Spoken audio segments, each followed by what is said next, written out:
Our Campaign 2016 team coverage continues as we look at what is happening nationally today. Rhode Island is one of 5 eastern states where delegates are going to be determined. Eyewitness News reporter Brian Yacono has been working this angle since 4:30 this morning here in Eyewitness News. He joins us now from the control room with more. Danielle, good afternoon. As these 5 states vote today, we're seeing a bit of a narrowing of a focus, especially on the Democratic side. Hillary Clinton barely even mentioning Bernie Sanders in her most recent events. Her focus right now is on Donald Trump. On the Republican side, there continues to be tension in the ranks over this deal between Ted Cruz and John Kasich to consolidate supporters in some Midwest and West Coast states to try to block Trump.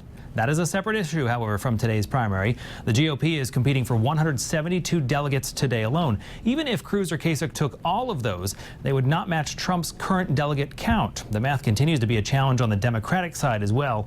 That's where 384 delegates are on the table today. Again, if Bernie Sanders took all of those, he wouldn't match Hillary Clinton's count at this point. And this isn't the end of the primary season, of course. The next big round is scheduled for June 7th. That will include California. We are also not seeing a whole lot of activity on the road today from the candidates.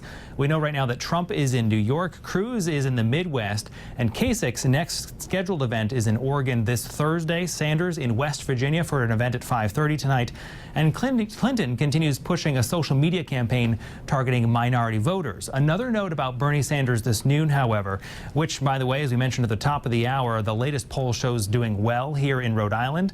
A top advisor now tells the Associated Press that if Sanders doesn't do well overall today, he'll have to reassess his continued bid for the White House. Sanders, however, telling CNN today he's in it to the end. I'm Brian Yacono, Eyewitness News.